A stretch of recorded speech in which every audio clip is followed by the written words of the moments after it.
And now I bring you to the story that really moves my heart the most.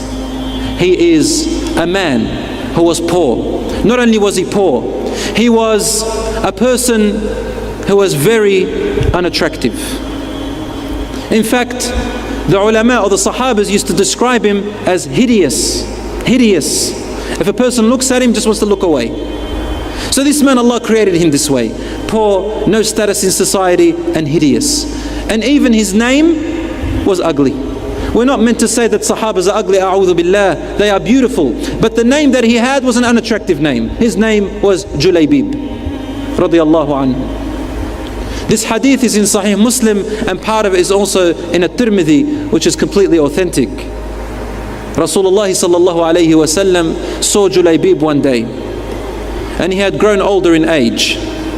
He said to him, "How are you, ya Julaybeeb?" That was such the case of Rasulullah sallallahu alayhi wa sallam. "How are you, ya Julaybeeb?"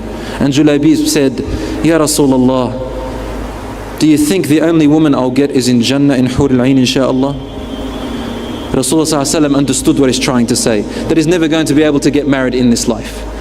Is he just going to die and just hope to meet Hur al-Ain? Is that Rasulullah ﷺ said, "No, bal fi dunya wal akhirah insha'Allah." You are going to get a woman from dunya insha'Allah, and also from the akhirah. In other words, I would have said, no, Hur al-Tin and then Hur al-Ain insha'Allah. Hur al-Tin means soil. Laugh. Someone laugh. And thank you, akhir. So Rasulullah ﷺ said, "Ya Julaybeeb, go to so and so a house and ask, they have a daughter." He went and they rejected him. So Rasulullah ﷺ came to this man and said to him, "Uridu an akhtuba ibnatak." I want to ask for your daughter's hand.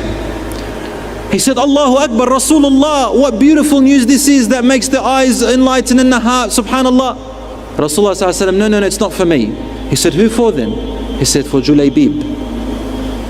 And suddenly his smile turned into a frown, and he said, "Let me ask her mother." So he went home and said, "Rasulullah has asked for our daughter." She said, "Allahu Akbar, what great honor, what brings comfort to the eyes and to the heart." And he said, no, not for Rasulullah. She said, "Who for?" He said, "For Julaybeeb."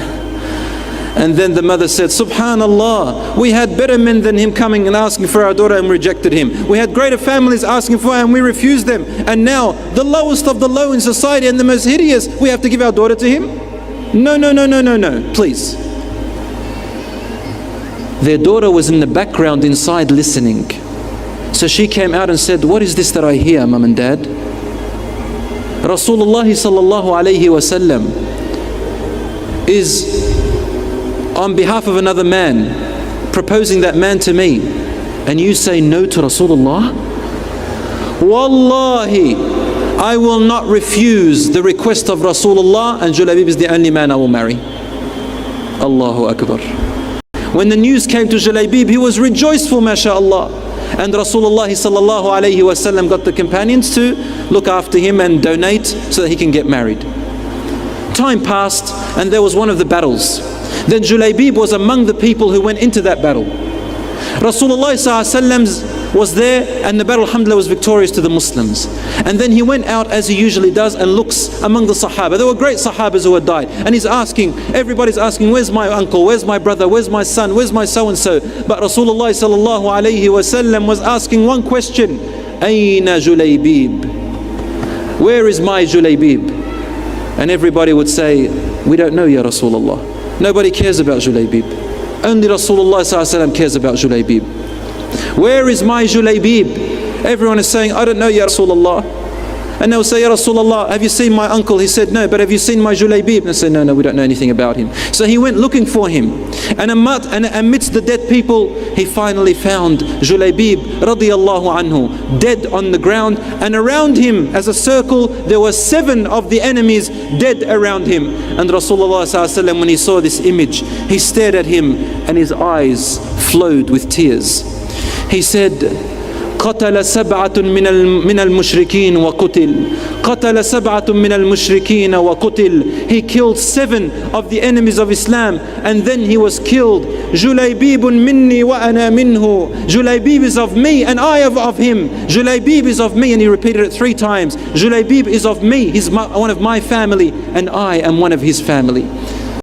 Then Julaybeeb had no other bed except the bed of the palms of Rasulullah sallallahu alayhi wasallam. Rasulullah sallallahu alayhi wasallam carried him on his own forearms. And he was crying. Then suddenly his crying turned into a smile. And he looked away. He went to Rasulullah sallallahu alayhi wasallam and buried Julaybeeb with his own blessed hands. And they asked him, Ya Rasulullah, why were you crying and then you were smiling and looked away? He said, I was crying for the loss of my dear family member Julaybeeb. No one cared about him but me. And then Allah showed me his place in Jannah. I saw his soul in Jannah, and there was one of his wives from Nuhur al-Ain running towards him. So I smiled that he finally got his wife which he wanted in Jannah. And as she was running, the heel of her legs showed, so I turned away. I have no right to look at the wife of Julaybeeb.